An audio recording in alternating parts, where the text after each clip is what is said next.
દોસ્તો ફરી પાછું સ્વાગત છે તમારી મારી ડીજી ચેનલમાં। તો આજે છે રવિવાર ને આજે છે મારો લકી અને ફેવરેટ દિવસ અને હું ક્યારનો ઉઠી ગયો નાઈ ધોઈને ફ્રેશ પણ થઈ ગયો છું અને આજનો દિવસ તમારા માટે બહુ સારો છે કારણ કે વ્લોગ બનાવું છું। અને મિત્રો આજ છે રવિવાર તો આપણે કંઈક ખાસ વસ્તુ જરૂર બનાવશી। તો એ જરૂર વસ્તુ જોવાથી પહેલાં આજે તમારો સસ્પેન્સ છે તે જોવાની પહેલાં તમારી વિડીયો લાઈક શેર અને સબસ્ક્રાઈબ જરૂર કરી દેજો અને બેલ આઇકનનું બટન પણ દબાવી દેજો। તો મિત્રો હવે આપણે વધીએ આગળ। દોસ્તો આ તો બહુ ઘેરીલા વાદળા છે, એકદમ કાળા કાળા વાદળા છે, તેનું એકદમ વિશ્વાસ કરે એવું છે નહીં। ગમે ત્યારે વરસાદ ટપકી પડે, ઘડીક આવે છે ઘડીક ના આવતો, ઘડીક આવે છે ઘડીક ના આવતો, એવું થાય છે ઘડીએ વળીએ। એટલે ક્યારનો વરસાદની ઋતુ હાલે છે ત્યારે, એટલે વરસાદમાં બધા બહુ કાળા કાળા વાદળા થઈ ગયા છે। તો એ જોવાથી પહેલાં તમે મારા વિડીયોને લાઈક અને શેર સબસ્ક્રાઈબ કરી દો। તો મિત્રો આજનો મોસમ તો કંઈક અલગ જ છે કારણ કે આજના મોસમમાં પવન પણ એટલો આવે છે। અને એક મિનિટ, અહીંયા હવામાનનો બીજો ટાવર ખોલ્યો, વાહ ભાઈ વાહ, કેટલો ઊંચો!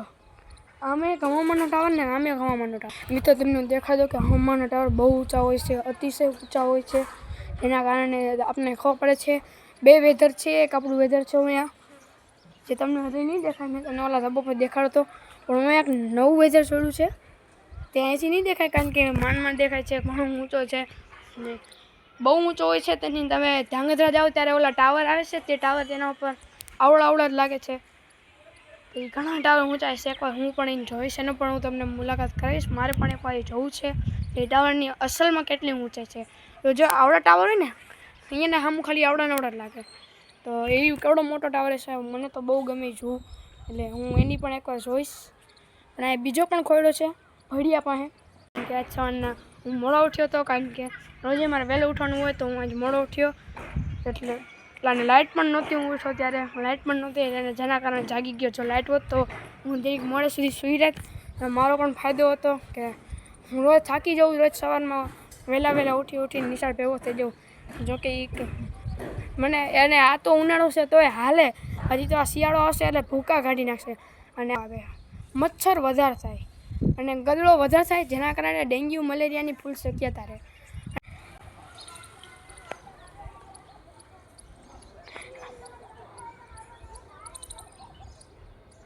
તો આપણા યુગભા અને લાલભા બધો રમે છે ધાબા ઉપર। તીતભા, હા જો ગુલાબી ટી શર્ટ છે તીતભા હે, તીથું દેખાતું નથી, હા આવ્યો બહાર તીથું।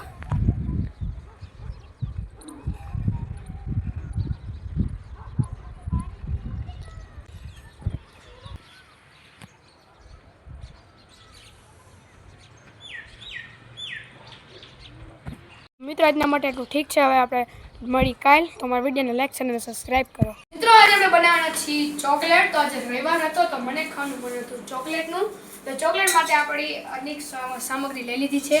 તો આ છે ઘી, અને આ આપણે અત્યારે પાણી ઉકાળી છીએ, અને આ છે કોકો પાવડર, આ છે દરેલી ખાંડ, અને આ છે મિલ્ક પાવડર, અને આ બધી સામગ્રીથી આપણે બનાવશી આપણી ચોકલેટ। અને મને તો ચોકલેટ બહુ ભાવે, અને અધિક જો આમાંથી જેટલા નાના છોકરા છે બધાને બહુ ચોકલેટ ભાવે। અને આપણે કંઈક આ બધા છે શેપ છે, આ છે ક્રિસમસ ટ્રી વાળું, આ છે લાઇટ વાળું, આ છે સ્ટાર વાળું, આવા શેપમાં આપણે અંદર ચોકલેટ મૂકશી, પછી ફ્રીજમાં જમાવશી, જેના કારણે આ શેપમાં ચોકલેટ બની જાય। મિત્રો જ્યારે પાણી ઉકળે પછી ત્યારે આપણે આ બાઉલને માથે મૂકી દેવાનું, પછી તેમાં નાખી દેવાનું ઘી, અને હજી તો આપણે પાણી ઉકળે છે। તો મિત્રો હવે પાણી સરખી રીતે ઉકળી ગયું છે, હવે આપણે નાખશું તેના અંદર ઘી।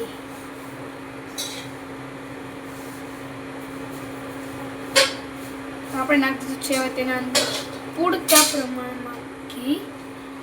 હવે મિત્રો હવે આપણે તેના અંદર નાખશી દરેલી ખાંડ, પછી તેને હલાવી દેશું। તો આપણે પેલા તેના સાથે એક વાટકો દરેલી ખાંડ લઈ લીધી છે,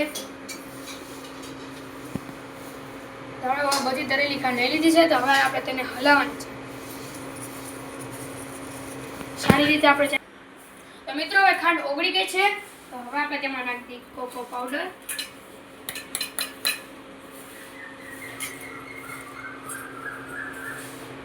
આપણે કોકો પાવડર નાખી દીધી છે, તો હવે આપણે તેને હલાવી લઈએ। મિત્રો હવે આપણે તેના અંદર કોકો પાવડરને નાખ્યા બાદ હવે નાખી તેના અંદર મિલ્ક પાવડર. હવે આપણે તેને સારી રીતે મિલ્ક પાવડર નાખી દઈએ. તે મિલ્ક પાવડર નાખી દીધો છે. હવે આપણે ગેસનું કામ પૂરું કરી નાખ્યું છે. પછી આપણે હવે આપણી રેસીપી અહીં લાવી લીધું છે અને આ જ છે કોકો પાવડર. એટલે આના અંદરથી જ આપણે મળ્યું છે અને આ તમને બજારમાં 70 રૂપિયાનું મળી જશે માત્ર. અને જ્યારે તમારે પણ મારી જેમ ચોકલેટ બનાવવી હોય તો તમે પણ આ લો. હવે આપણે આવી રીતે જે બધા શેપ છે એના અંદર નાખવાનું છે. મિત્રો હવે આપણે કંઈક આવી રીતે ધીમે ધીમે નાખી દઈએ.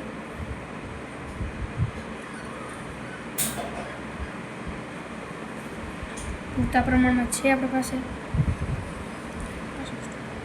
હવે આપણે બધા ખાના ભરી લીધા છે અને હવે આપણે આને ફ્રીજમાં જમાઈ દઈશું, જેનાથી તે એકદમ શેપમાં આવી જશે. પછી આપણે ફરીથી મળીએ. મિત્રો હવે મારે જમવાનો ટાઈમ થઈ ગયો છે, તો હવે હું અત્યારે જમવા બેસી ગયો છું. જમવામાં છે બટેકાનું શાક, કારેલાનું શાક, દૂધ, સેવ અને રોટલી. તો મને તો આ બહુ બધું ભાવે, એકદમ બધું ફેવરેટ છે. અને કારેલાનું શાક ઓલું કે ને નાના છોકરા સાંભળે કે એને આવરે વરસાદ કે બોરીઓ વરસાદ, ઊની રોટલી ને કારેલાનું શાક. તો અત્યારે વરસાદ જેવું મોસમ હતું તો મારી મમ્મીએ બનાવ્યું છે કારેલાનું શાક. તો અત્યારે કારેલાનું શાકને એન્જોય કરજો. તો મિત્રો હવે આપણી 3 કલાક થઈ ગઈ છે. તો હવે 3 કલાક પછીનો આ છે આપણો સીન. તો હવે આપણી ચોકલેટ બની ગઈ છે ફાઇનલી. મને તો બહુ એક્સાઇટેડ છું કે મને જોઈશું કે કઈ ચોકલેટ બને છે. ચાલો જોઈએ. તો મિત્રો બહાર કાઢવાની છે ચોકલેટ. વાવ, મેં બનાવી, મને મારો કોઈ ગર્વ છે કે કેવી મસ્ત ચોકલેટ બને. તો મિત્રો જોઈ શકો છો. મિત્રો આપણે ધીમે ધીમે કંઈ નાખી દઈએ. અલગ અલગ શેપ છે.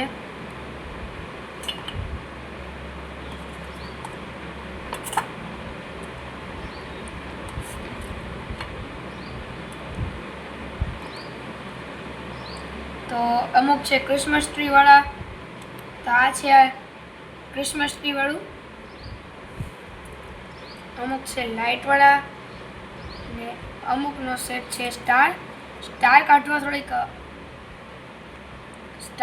થોડુંક અલગ જ મહેનત થાય છે, કારણ કે સ્ટાર શેપ જ એવો છે. તો મિત્રો હવે આપણી સરસ મજાની ચોકલેટ તૈયાર થઈ ગઈ છે. તો વધારે છે તમે પણ જલ્દી ખાવા આવી જાઓ. ટ્રાય કરી, બહુ સરસ બની છે.